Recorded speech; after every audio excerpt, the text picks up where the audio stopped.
Hey friends, Liquidy from the Travel Gluten-Free podcast. How are you all doing today, my gluten-free friends? I am excited to bring you this episode because this episode is a bit of a warning about a horrible experience I recently had on a cruise line, and I do not want you to have the same experience whatsoever. So you want to avoid this cruise line.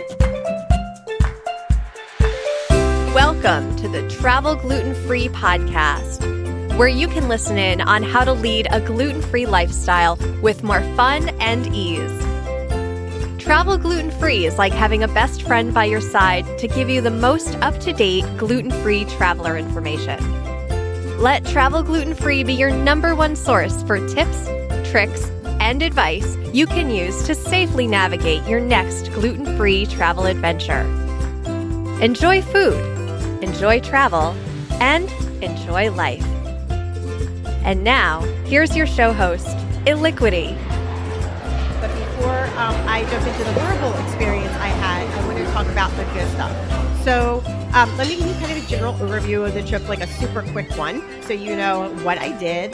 I booked a celebrity cruise for July because it was my birthday, and it was going to the Mediterranean because one of my big hit list things was Greece and Italy, and I had never been to either, and I'd heard both were fabulous. Another place on this trip was Croatia, which I'm going to talk about in a little bit. So if you ever get the chance to go to Croatia, definitely go. It was absolutely amazing and breathtaking and super lots of historical things there because it's a UNESCO site. Before I get into all the horrible things that happened on this celebrity cruise, I am going to tell you about the good stuff because I like to start with the good stuff because I'm a positive person. And then I'm going to tell you about all the not so great things, which is why I am never going to personally book a celebrity cruise again in my entire life. Like, you couldn't pay me to go on one, honestly. The trip was a 10-day Mediterranean trip. So started out in Rome. So flew to Rome, no problem.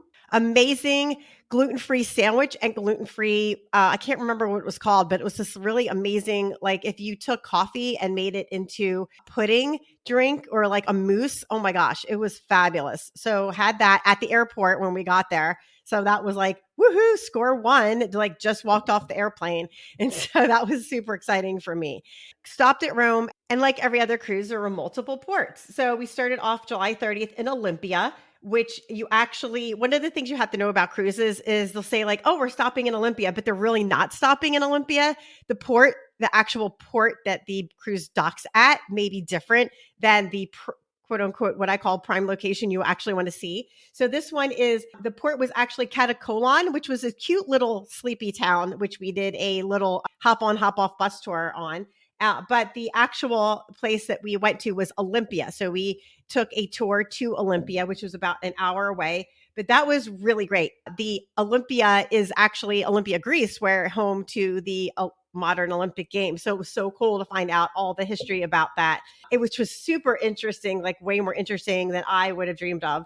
And we got to actually tour the ruins, which were super fascinating. And I got tons of pictures. Oh, another thing I did in Olympia, which I absolutely loved, was if you could get like an audio tour. So I would just went on TripAdvisor and it was like, hey, an audio tour, and you just download it. And then they give you basically like a passcode so that when you're there, I was just listening to the audio tour in my earbuds as I was walking around, because the tour that we got was just like an on your own. So you had the bus at the port, you just drove back and they drove you back and forth. But it was great because we could do the audio tour at our own pace. And that was really nice. And then we also went to the Archaeological Museum of Olympia, which I highly recommend, but get there early and don't go in the summer. We went in the summer. It was super hot and insanely crowded. And then the next stop was Corfu, Greece, which was beautiful. I went to a beach there. The beaches in Greece are phenomenal. And I found out from reading on another travel blog, a lot of times people in Europe will just hire a driver and just go to different beaches in Greece for their vacation, which I would totally do in a heartbeat if I lived in Europe. Actually, you could do that as an American too, but it's really cool. And did a kayak tour of the sea caves, which was really fun. The next day, we went to Dubrovnik, Croatia. And let me tell you, my friends, if Dubrovnik, Croatia is not on your hit list, it needs to be, especially if you love like World Heritage, UNESCO sites, history, like old history. I'm not talking about like American history is like 300 years old, right? European history is 1,000 years old, like so much a bigger scale. We did the walk around the rooftops, which was fabulous, on the castle. It was so cool. And we also did a really cool tuk-tuk tour, which I would highly recommend. It was on TripAdvisor. I found it. And we did a sunset tuk-tuk tour, which was really great. Our guide was fabulous. He was a college student who was studying, I think, archaeology. He took us on this amazing tour and all the areas that had gotten bombed during the war in the 90s. And it was really sad, but it was really eye-opening to see how crappy basically their neighbors were to them. They literally just hauled off and started bombing them one day, no warning. And no one knew that war was going on for a whole week until finally somebody got a radio transmission to somebody, because the first thing their two neighbors did, which you can actually see from the hilltop if you do a sunset tuk-tuk tour, you can literally see their neighbors that bombed them from the hilltop in Croatia. So, but I would definitely go to Dubrovnik. There are so many historical things there. Like you could literally spend 5 days in Dubrovnik, but then again, definitely don't go in the summer. Our tour guide, who was a archaeology to the castle, was a different tour guide than our tuk-tuk tour. And she said tourism is exploding in the summer. And now they limit the number of cruise ships that go there during the day. It used to be like, these have like 4 or 5, which I can't imagine because they had 2 or 3 there when we were there, and it was like you could barely move in the square. They do limit the amount of people coming in for a cruise. So if you do a cruise and you are stopping at Dubrovnik, Croatia, make sure it's at least 5 or 6 hours. And I would definitely not go in the summer. Again, really hot, lots of people. It's an amazing place to visit, and it has so much rich cultural history. It's just fabulous. Okay, our next stop was Kotor, Montenegro, and I actually didn't get to see this because I got food poisoning on Celebrity, which I'm going to go into later because we're only talking about the positive things right now. I missed sea kayaking in the Kotor Bay, and we also had a small group walking tour that I would have gone on had I not been getting sick in my cabin for 7 hours. And then we had a day at sea, and then our next stop was Sicily. So actually the port was Messina, and then you had to take a tour bus into Sicily. And Sicily was kind of cool. It was a nice shopping area. If you like to shop, it was great. There was a archaeological place you could visit. It was called the Ancient Theater of Teorema. So Teorema was the place that we ended up going to, which was really cool. But I didn't get to, and there's a bell tower and astronomical clock, but we didn't get to see any of that because it was so crowded and so hot. Like we couldn't wait in line because neither of us were feeling good because it was so hot. So I would say definitely, again, go in the fall or the spring when it's not so hot. Our next stop was Naples, Italy. That was my favorite stop because the port was Naples, but what we actually got to see was Pompeii. And let me tell you, my friends, if Pompeii is not on your hit list, and again, you're like me, you're like a history nerd, cultural buff, the most phenomenal thing about Pompeii is you're literally walking through streets. It looks like they left yesterday. I mean, honestly, besides it, clearly it's ruins and things are falling apart, but they have original street signs from 79 AD that are still up there. I haven't put any of this on my Instagram because I just recently started a new business. Pictures of Pompeii are just fabulous. Like just walking through, it was just walking through a time capsule and seeing what they lived like and how all the markets and the big plaza where you can literally see Vesuvius from. And if you watched there's a movie about Pompeii. The only thing that's true about that movie that's historically correct is that the volcano exploded and there were earthquakes. And that was, so in the movie, they like volcano explodes and everybody dies in like 20 minutes, which was not true in the real life. It actually exploded over a 2-day time span. And so there's lots of other things. You can actually go on YouTube and find some really great videos on these archaeologists from around the world that are trying to preserve Pompeii because they know this Mount Vesuvius, the volcano that's there, is going to blow up again.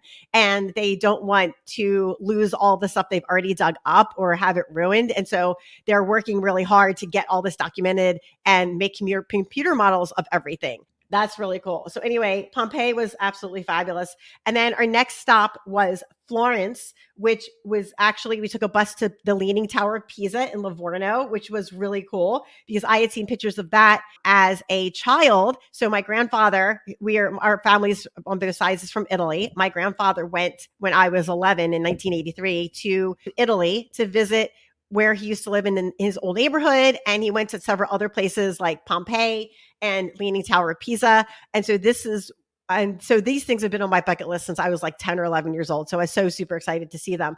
But the Leaning Tower of Pisa, the really cool thing about it is that it's actually a lot nicer now than it was like 30, 40 years ago. And the reason is because they've cleaned it up and they've also fixed the bottom part of it. So it's still leaning, but it's not continuing to fall over. So you can actually now go into the tower, Leaning Tower of Pisa, and walk around in it. And it's actually part of this whole huge complex. There's a cathedral and and a baptism cathedral and all this other stuff there. So if you're going there, I did not know this ahead of time. I would have bought like a pass for the whole entire plaza so that I could have gone in and seen the other things as well. Leaning Tower of Pisa was very cool. It brought us back to Rome for our last stop, which was you got off the ship, but we stayed 2 days in Rome. And I'm really glad we did because I got to see the Trevi Fountain, which I had talked about in a previous episode with my guest in a previous episode of Travel Gluten-Free. And she talked about the Trevi Fountain, some other fountains to visit. Fountains are a big thing in Rome because like every square has a fountain, which is really neat.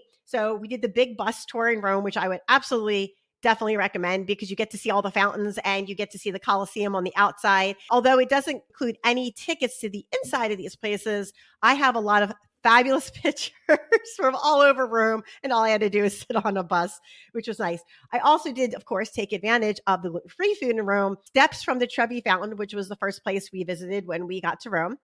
There was a dedicated gluten-free gelato place right next door to a place that had a dedicated kitchen for all Italian food. So I got amazing Italian food. I pigged out on pizza and like all sorts of stuff. And this place, which I can't think of the name for it right now, but I'll definitely put it in the show notes, was amazing because not only did they have a dedicated kitchen, but everybody who was celiac or gluten-free got a special colored placemat and specially wrapped utensils that were cleaned and did not get cross-contaminated. And I had never experienced that anywhere. So I took pictures of it and I will be posting it on my Instagram in the future. Those were some of the good things about the destinations. Another great thing I loved about this trip, which I have not experienced anywhere else, so I will say hats off to celebrate this one. They had a female cruise boat captain. I've been on 5 different cruise lines, 8 different cruises, and I've stopped at over 50 ports. And I have never, ever been on a cruise with a female captain. And she was fabulous. You can find her on Instagram. I believe she's under like Captain Kate. She was great. They did like a meet the captain thing and people came to the theater and asked her questions. And what I love about Captain Kate is like, A, she's a captain. B, she runs a ship. C, you don't mess with Captain Kate because she go put you in your place.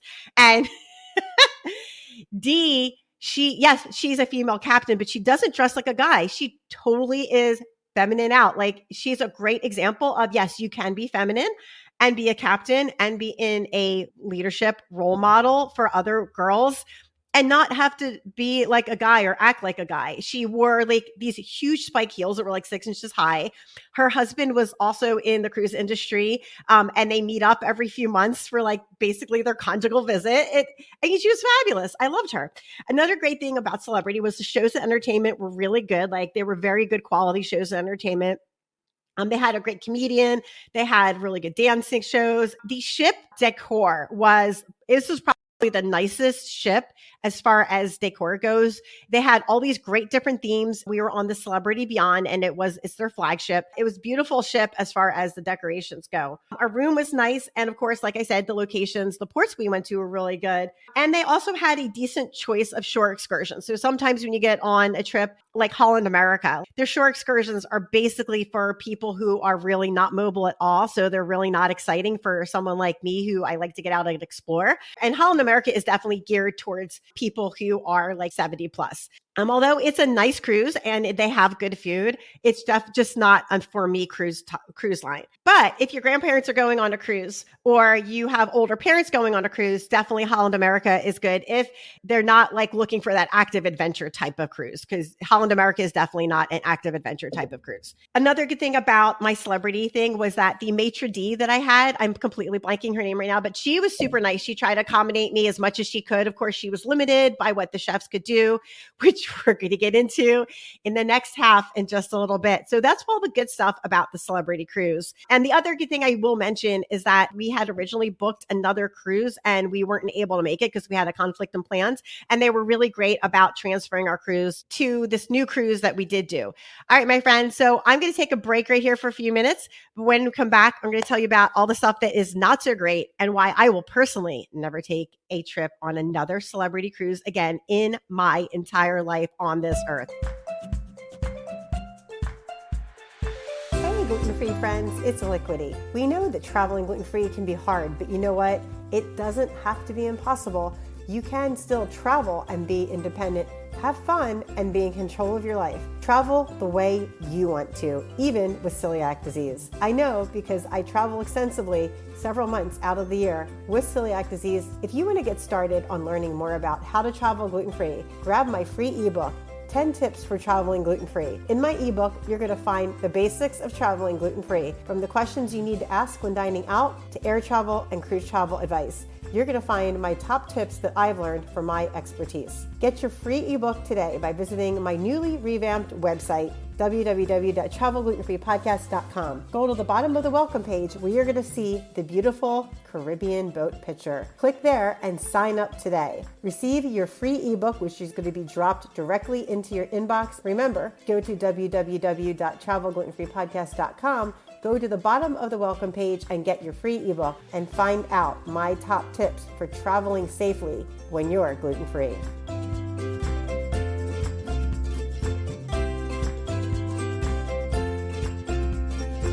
Hey friends, Liquidy back again.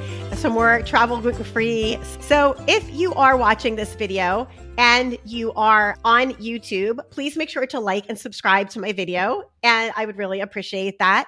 If you are listening to this on podcast audio, thanks for listening today. And definitely go over to my website, www.travelglutenfreepodcast.com, and you can check out my free ebook that I just mentioned in the mid-roll for my podcast. Let me give you the 411 on all the bad stuff. And unfortunately, it was all wrapped around food. And as we know, as celiacs, or if you're gluten-free because you have an autoimmune disease and gluten makes you really sick, or you're gluten intolerant and gluten makes you really sick, food anxiety, my friend, is real. Like, I don't care. Like, people who say food anxiety isn't real clearly don't have a food allergy, because just knowing what could happen when you eat something and is scary enough, right?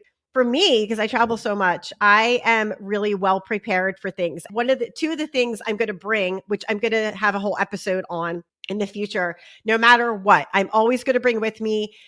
There's these packets, I can't remember the brand, but packets of chicken broth powder that I purchased at Costco that are amazing. They're literally like just dehydrated chicken broth powder. And that has saved me on so many occasions when I felt sick and I couldn't eat anything else, because this cruise has proved to me I can't get safe chicken broth I can't guarantee that I'm even going to get safe chicken broth on a cruise for myself.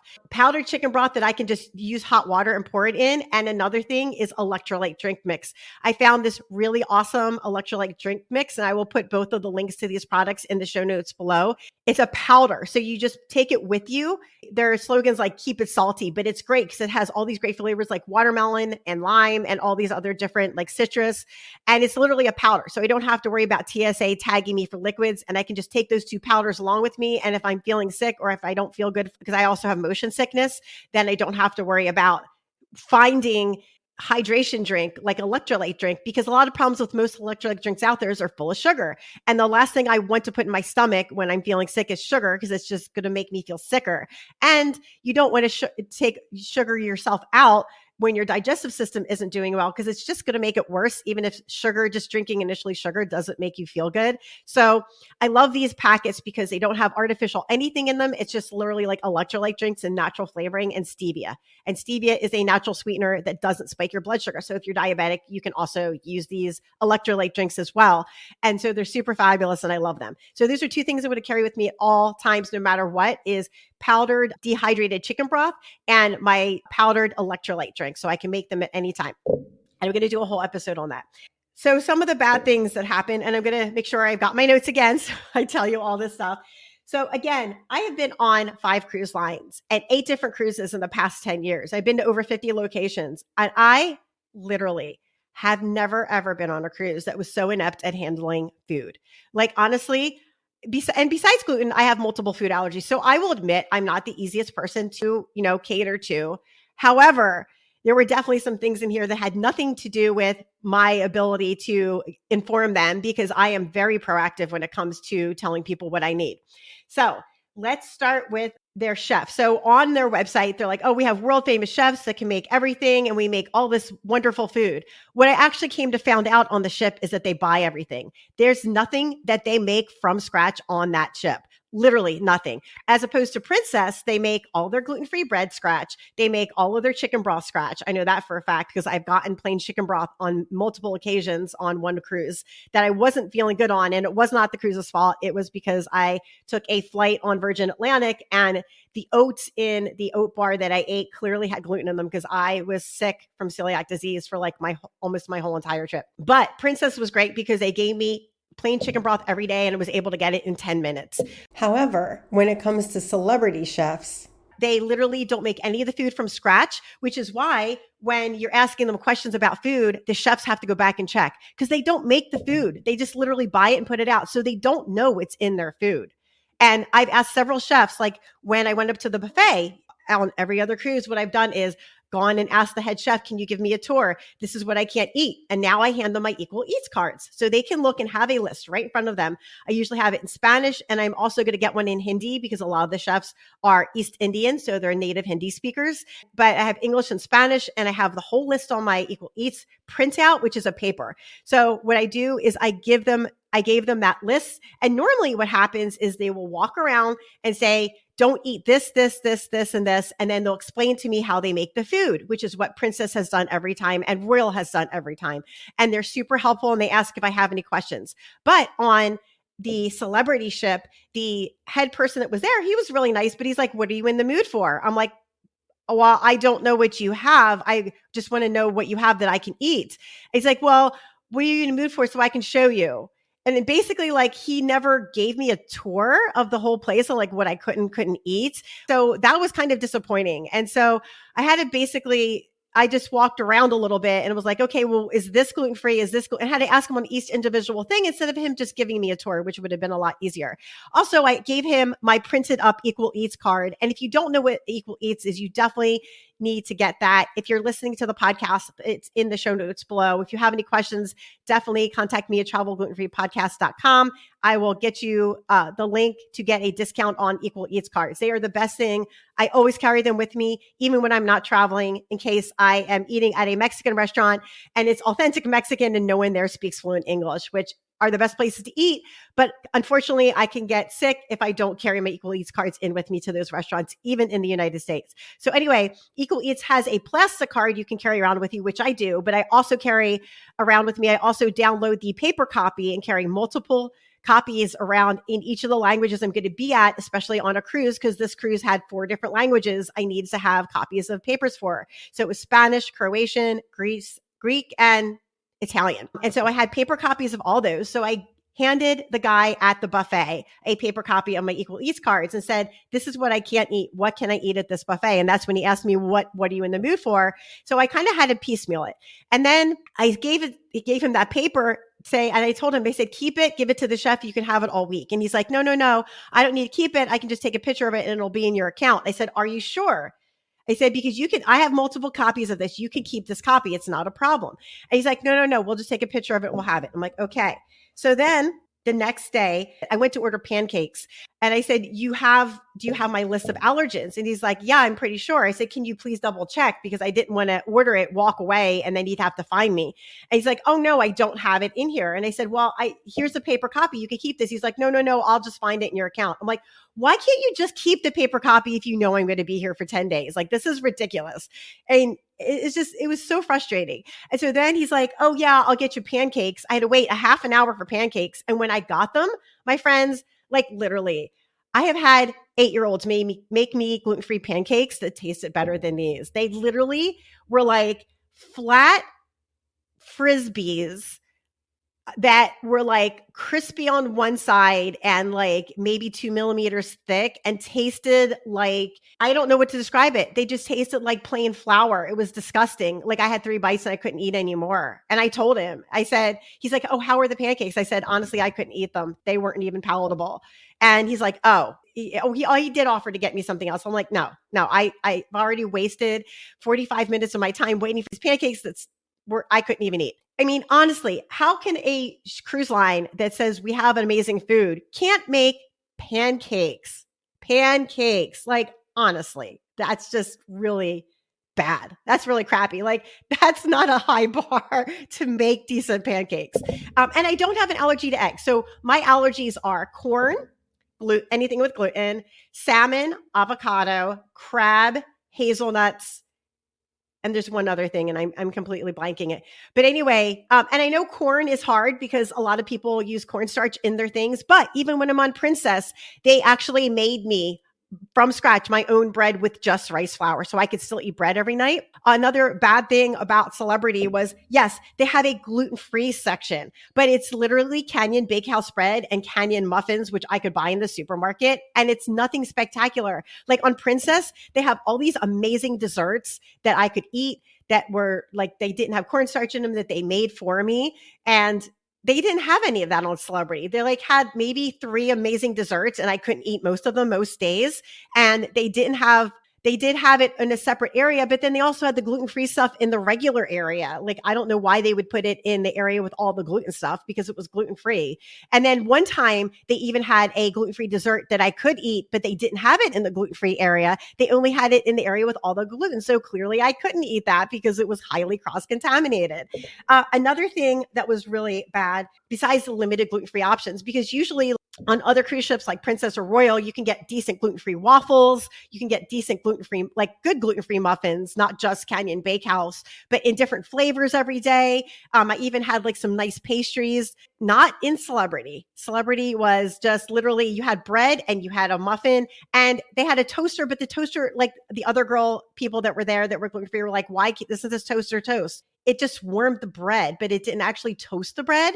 So it was really sucked. Super limited on their gluten-free options. Like literally the only thing you can get if you order it the same night is chicken and broccoli, and that's it. I mean, for a cruise line that says they have all these amazing foods, like honestly, if the only thing you can feed me with just celiac disease, not any of my other things, is chicken and broccoli, that's bad. That's really bad. Like, and there's nothing else you can feed me. There's special order items. Like I said, the pancakes were horrible. I could not literally even get chicken broth the same day, because the chicken broth that they bought from whoever their vendor was had cornstarch in it. Why does chicken broth have cornstarch in it? It's chicken broth. You take chicken bones, you throw it in a pot, and you boil them, and you make chicken broth. Like, I know that, and I'm not a chef. I mean, come on, this is ridiculous. And the reason why I was sick and wanted chicken broth on this trip was because one night, so on a cruise, what you normally do is you order the night before for the next day. So no problem. I ordered this seafood soup, and they know I had a salmon and crab allergy. So they made sure there was no salmon and crab in it. Okay, great. They made it for me. The next day I ate it. I felt perfectly fine. So I know this, I did not get sick from gluten, because if it's gluten, I literally know within 15 minutes. Like, I literally can put my watch on a timer for 15 minutes and my stomach starts to feel extremely crampy. And it also feels like somebody just dropped a huge boulder in the middle of my stomach. And that's how I know it's gluten. And then 45 minutes later, I'm puking. Did not get sick at all that night. Did not feel sick. Woke up the next morning and reminded me of pregnancy, because I had to run to the bathroom, and I started getting sick at 8:00 in the morning and didn't stop throwing up until 6:00 that night. And so finally at around 7:30, I felt I couldn't even hold down anything, not even water. So I knew it was food poisoning, because that's what happens when I get food poisoning. I've had it one other time, and I was fine that day. The next day I was really, really sick.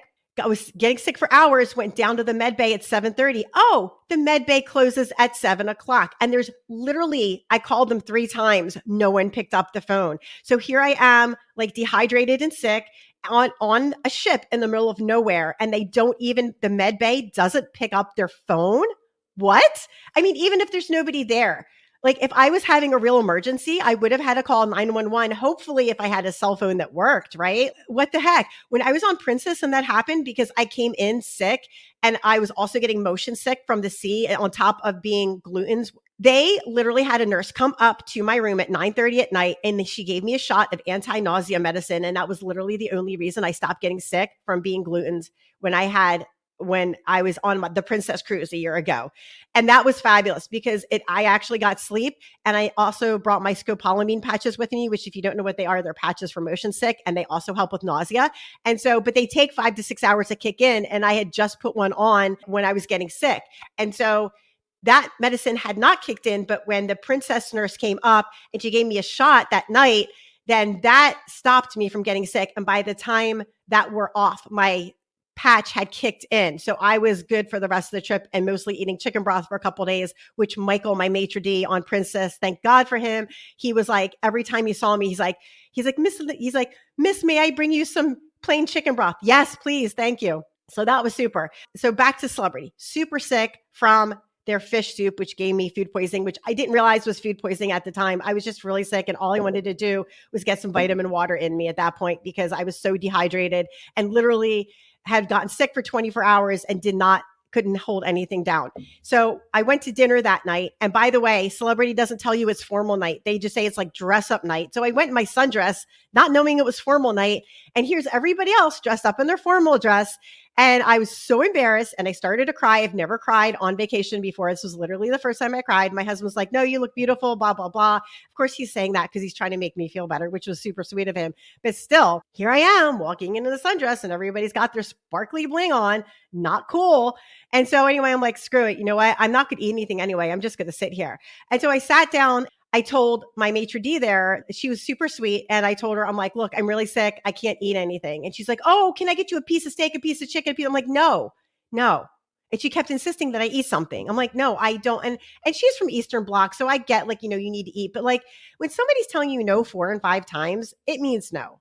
Okay. It doesn't mean ask me if I want beef when I feel like I'm going to throw up and I'm sitting in a dining room because I just want to sit here with my husband and enjoy our time together, even though I can't eat anything. So I did ask her if they had any vitamin water, and they actually did have vitamin water zero at a bar, which she sent somebody out and got like 2 bottles for me, which was great. So I just sat there and drank my vitamin water. But again, people kept coming and asking me if I wanted something to eat. And I was like, no, I don't want anything to eat. I said, can you get me some chicken broth? And apparently they can't get you chicken broth in 15 minutes like Princess can. And so I was like, really? She's like, well, we can order for tomorrow. I'm like, okay, whatever. I said, all I want is plain chicken broth with salt. No spices, no seasoning, just plain chicken broth with salt. She's like, okay, I'll put that in your order. Come the next night. And it's chicken broth, but it is spicy. And I don't mean like, oh, they put some tarragon in it or some rosemary. I mean like, it's like East Indian spicy. And I was like, what? Like, this is not okay. East Indian spicy chicken broth. And I could barely get it down. Like it was burning in my throat going down, but I had to put something in my stomach because all I've had for literally 48 hours at this point is the vitamin water they got me. Sipping it 2 teaspoons at a time, drinking some water, sipping it 2 teaspoons at a time, drinking some water.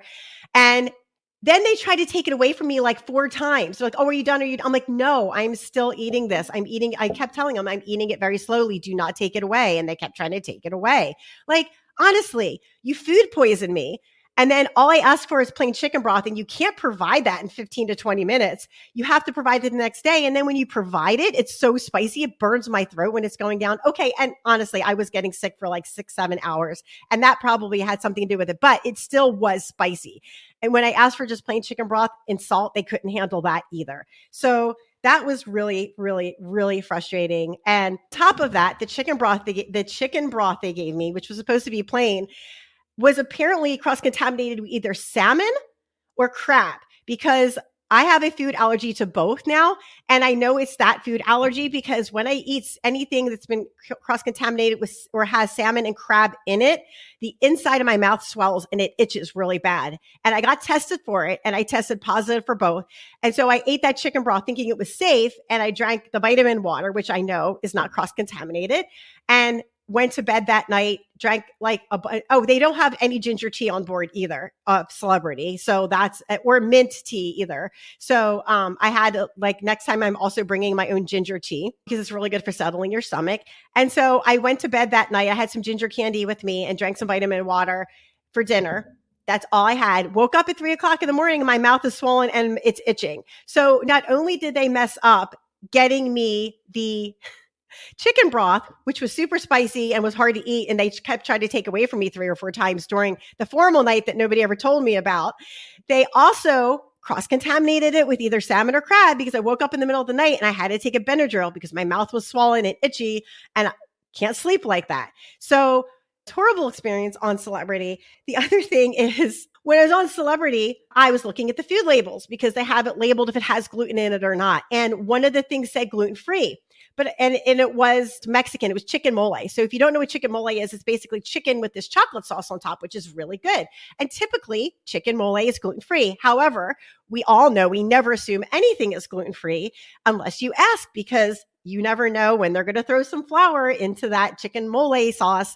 It said gluten-free, but I'm looking at this chicken and it looked like it had fried onions on the top. So I asked the guy behind the counter who was putting out the food, "Excuse me, where did you make these onions, these fried onions?"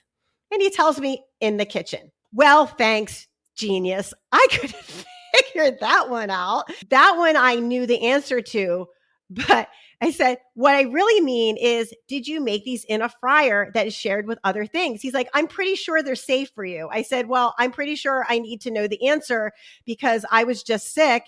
And if these are not truly gluten-free, I will be sick again on your ship."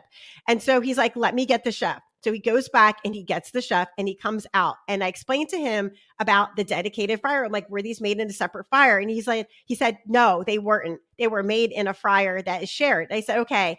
I said, "Can you make me some chicken mole from the back that's fresh without the fried onions?" And he said, "Yes." So I said, "Great. I would like 2 pieces of chicken." He says, "Okay." And he says, "Where are you sitting?" And I show him, and he says, "I will bring it over to you." I said, "Okay, great." So I went around and got a few things from the buffet. I noticed 2 other things in the buffet that night that were marked gluten-free that I asked, "Is this gluten-free?" And it wasn't. So they couldn't get my food I needed, and they cross-contaminated me with an allergen, and they don't have a good selection of gluten-free food.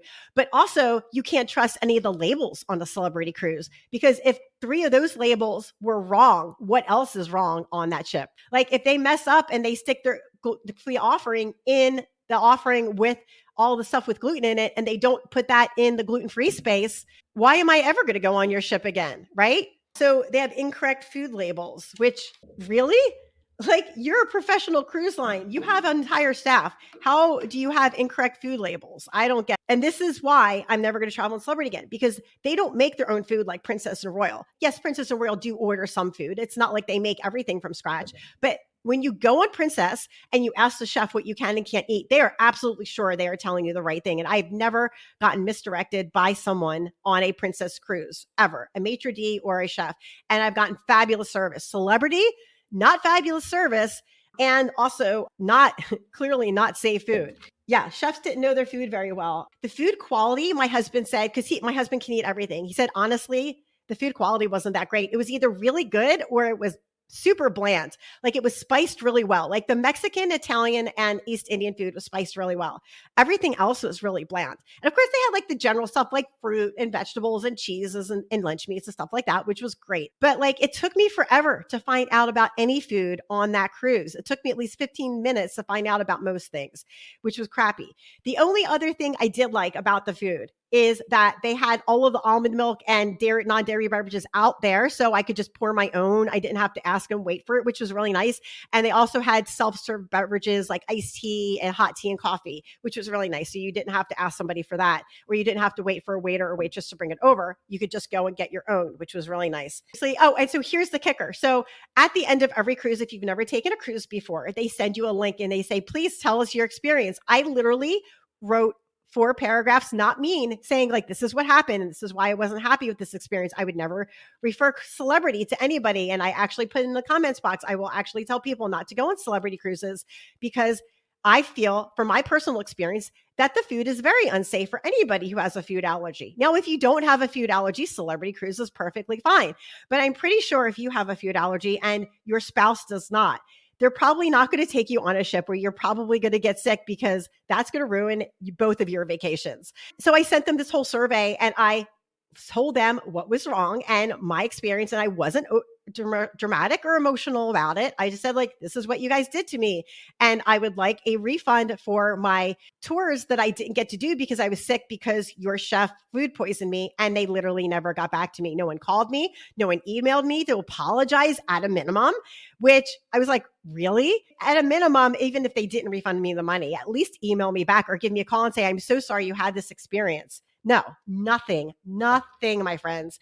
-1 on the customer service here for sure for Celebrity cruises. So if you have booked a Celebrity cruise, I would recommend if you are like me and you have you're celiac or you have any type of food allergies or food intolerances that make you really sick, I would try backing out of it. Even if you lose like some deposit, because honestly, it's not worth it. It is not worth it. I was so stressed out on that cruise. I did all the shore excursions except the one day where I was throwing up all day in my bathroom. To know my cruise cabin bathroom really well, I can tell you that much right now. I literally was walking through Pompeii with stomach cramps and nausea all day, and I didn't eat anything, and I could barely drink water. And I did enjoy Pompeii just because it was so fabulous. But thank God, I did not get sick on that day in Pompeii, because had I would have missed that whole experience. Thank God the port I got sick at was Kotor, Montenegro. It was only two small things, and it wasn't like one of the big ports. This is my advice to you, my friends, and I'm going to say this is the last time. I would never travel a celebrity cruise. Even if someone said, I will give you $10,000 to travel a celebrity cruise and you don't have to pay for a thing on the cruise or your trip, I would say no, because you know why? For me, it is not worth the anxiety and the stress and the sickness I felt the entire time I was on that cruise. It took me 6 weeks to feel normal, because even when I was in Rome and I ate all food that was in dedicated places or had a dedicated kitchen, was perfectly safe, it took me 6 weeks to recover when I got back. I mean, food poisoning and celiac disease 2 days in a row, back to back, sucks, let me tell you. So it would not be worth it to me, even if somebody paid me to go on a celebrity cruise, because I would be so uptight just looking at the food or smelling the food because of that experience. It was literally like when I got back to, for 5 days at night, I woke up at night thinking I was on that cruise, and I was scared to death that I had to eat that food. It was literally, it took me 5 days to stop waking up like that. I think that's a little over dramatic, but when you've gone through that experience I've gone through, oh my gosh. And you know what? I want to hear from you. Have you had an experience like that when you were traveling?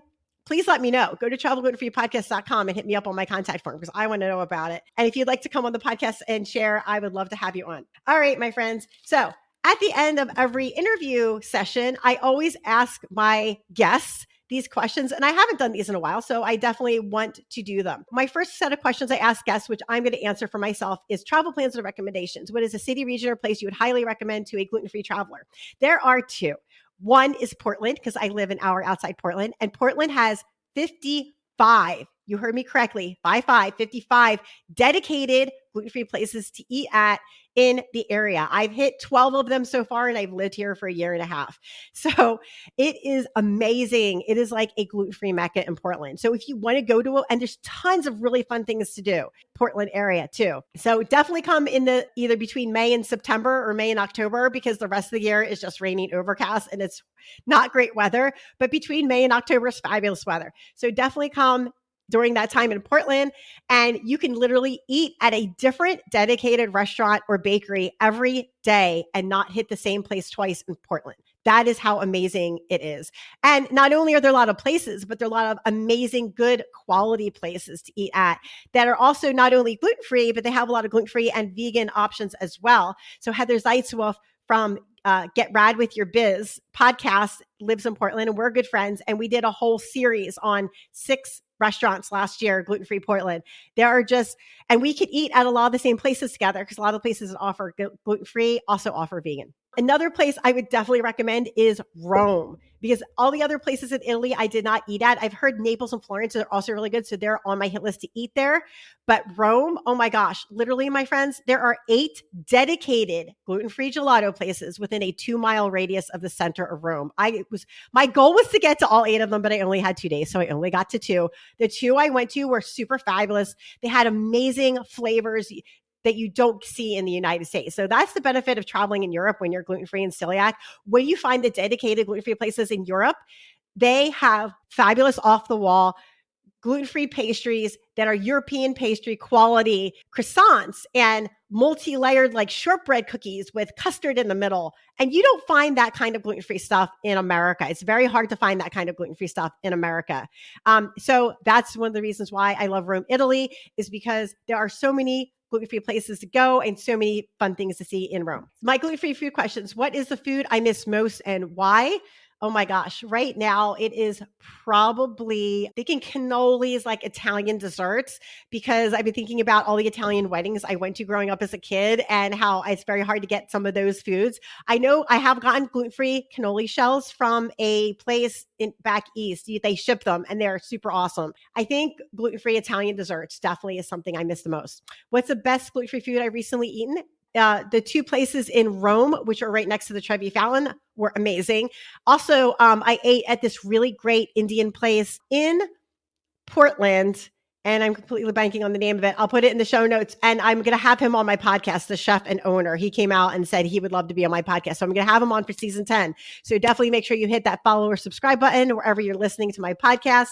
And if a magic genie could grant a wish for me to eat 3 regular food items on my birthday, which 3 food items would I choose? One for sure would be a powdered, not iced, because I'm not a fan of icing, a powdered gluten-free, no, not gluten-free. It would be a powdered normal custard donut. So like those big fluffy donuts that are fried and powdered with powdered sugar and just having like plain yellow custard, not the cream, not the white fluffy cream, but the yellow custard in the middle, like custard pudding.